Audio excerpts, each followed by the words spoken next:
Om Namo Bhagavate Vasudevayam. Om Namo Bhagavate Vasudevayam. Om Namo Bhagavate Vasudevayam. Om Aganda Timarandasya Ganajana Shivakaya Chakshur Umulitam Yena Tajma Shri Gurave Namaha. I was born in the darkest of ignorance, and my spiritual master opened my eyes with the torch of knowledge. I offer my respectful obeisances unto him.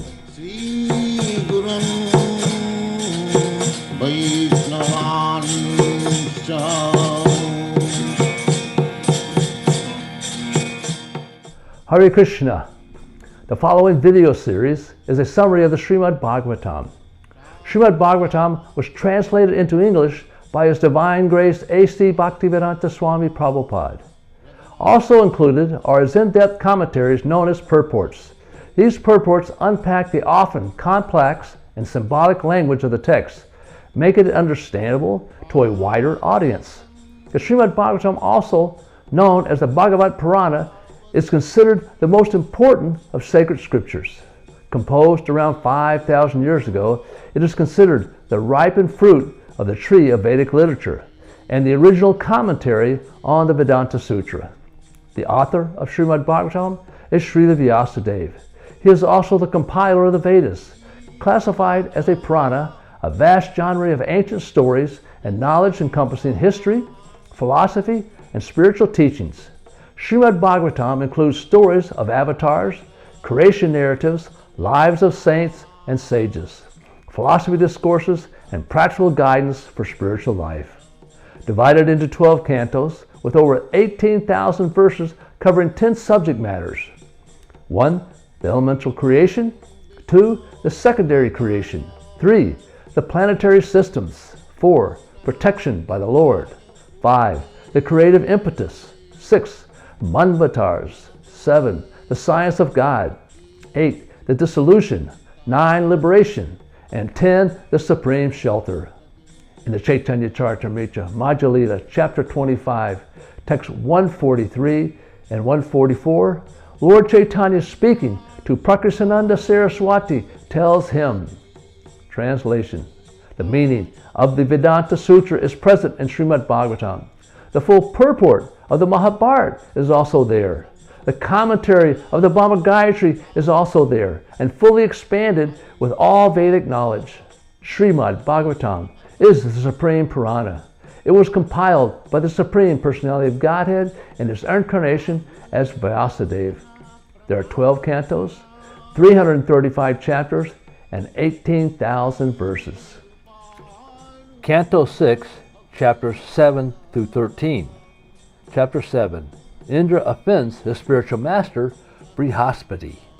Once upon a time, Indra, the king of the demigods, was sitting with his wife Sachi-devi and being praised by various demigods like the Siddhas, Charanas, Gandharvas, when Brhaspati, the spiritual master of the demigods, entered the assembly.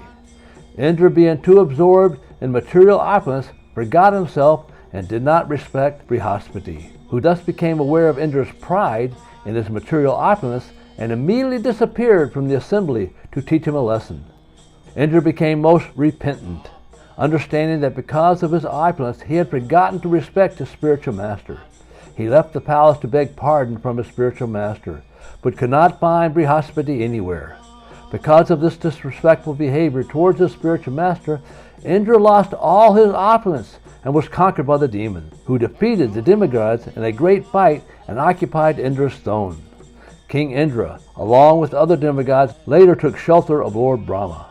Understanding the situation, Lord Brahma chastised the demigods for their offense to their spiritual master. Following Lord Brahma's orders, the demigods accepted Vishvarup, who was a Brahmin and the son of Tvastra, as their priest.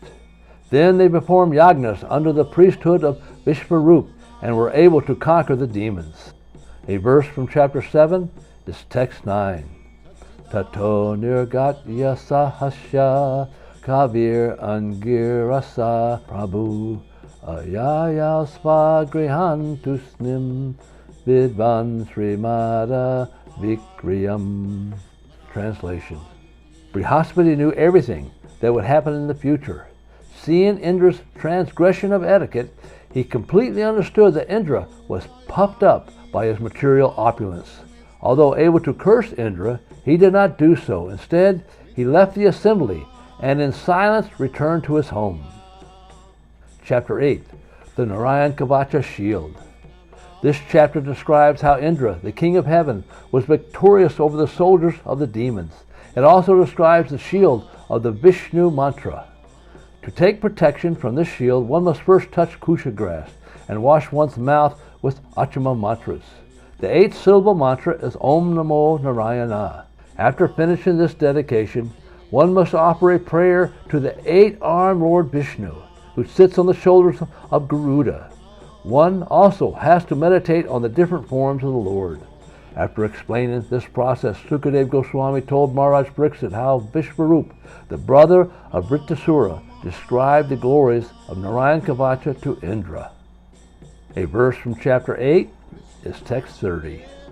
Sarva pabhyo hare nama rupa yana yudanina buddhindriya mana prana patu prasada bhusana. Translation. May the Supreme Personality of Godhead's holy names, His transcendental forms, His carriers, and all the weapons decorated Him as personal associates protect our intelligence, senses, mind, and life air from all dangers. Chapter 9. Appearance of the demon Vrtrasura. Because of affection for the demons, Vrtrasura secretly supplied them the remnants from a yagna. When Indra learned of this, he beheaded Vishvarupa. But he later regretted killing Vishvarupa because Vishvarupa was a Brahmin. Although competent to neutralize the sinful reactions for killing a Brahmin, Indra did not do so. Instead, he accepted the reactions. Later, he distributed these reactions among the land, water, trees, and women in general. After Vishvarupa was killed, his father, Tvaspa, performed a sacrifice to kill King Indra. While performing the sacrifice to kill Indra, Tvaspa chanted a mantra to increase Indra's enemies. But instead, he chanted the mantra wrong. The sacrifice produced a demon named Vrtrasura, of whom Indra was the enemy. When Vrtrasura was generated from the sacrifice, finding no other means of protection, the demigods began to worship the Supreme Personality of Godhead. Being pleased with the demigods, the Supreme Personality of Godhead advised them to approach Dadichi to beg him for the bones of his own body. Dadichi would comply with the request of the demigods, and with the help of his bones, Vrtrasura could be killed. A verse from chapter 9 is text 25. Ya eka isho nija mayayana sasarja yananushrama vishvam yamana yashya pibura samhithata prashyama lingham pritag isa manina. Translation. The Supreme Personality of Godhead, who created us by His external potency and by whose mercy we expand the creation of this universe, is always situated before us as the Supersoul. But we cannot see this form. We are unable to see Him because all of us think that we are separate and independent gods. Chapter 10. The battle between the demigods and Vrtrasura. As described in this chapter, after Indra obtained the body of Dadichi, a thunderbolt was prepared from Dadichi's bones, and a fight took place between Vrtrasura and the demigods. At the end of Satyuga and the beginning of Treta Yuga, a great fight took place between the demigods and the Asuras. Unable to tolerate the effulgence of the demigods, the Asuras fled the battlefield, leaving Vrtrasura, their commander-in-chief, to fight for himself. Vrtrasura, however, seeing the demons fleeing, instructed them in the importance of fighting and dying on the battlefield. One who is victorious in battle gains material possessions, and one who dies in the battlefield attains a residence at one of the celestial heavens. In either way, the fighter benefits. A verse from chapter 10 is text 4. Jiji vishunam jivanam atma prishta ihepsita ka utsaheta tam datum bhiksamanaya visnave. Translation. In this material world, Every living entity is very much addicted to his material body, struggling to keep his body forever. Everyone tries to protect it by all means, even at the sacrifice of all his possessions. Therefore, who would be prepared to deliver his body to anyone, even if it were demanded by Lord Vishnu? Chapter 11. Transcendental Qualities of Vrtrasura. When the prominent commanders of the demons fled, not hearing Vrtrasura's advice, Vrtrasura condemned them all as cowards. Indra, the king of the Demigods, threw his club at Vrtrasura, but Vrtrasura was such a great hero that he easily caught the club with his left hand and used it to beat Indra's elephant. Struck by the blow of Vrtrasura, the elephant was pushed back 14 yards and fell, with Indra on his back. King Indra had first accepted Vishvarupa as his priest, and thereafter killed him, reminding Indra of his heinous activities. Vrtrasura said, "If one is a devotee of the Supreme Personality of Godhead, Lord Vishnu, and depends on Lord Vishnu in every respect, then victory, opulence, and peace of mind are inevitably available. Therefore, I wish to give up everything for the service of the Lord. I wish to always chant the glories of the Lord and engage in his service." A verse from chapter 11 is text 25. Na naka prishtam na cha parameshtam na sarva bhaumam na prasati payatam na yoga siddhir anuparbhavamba samanjasatva virahayaya-kavaca. Translation.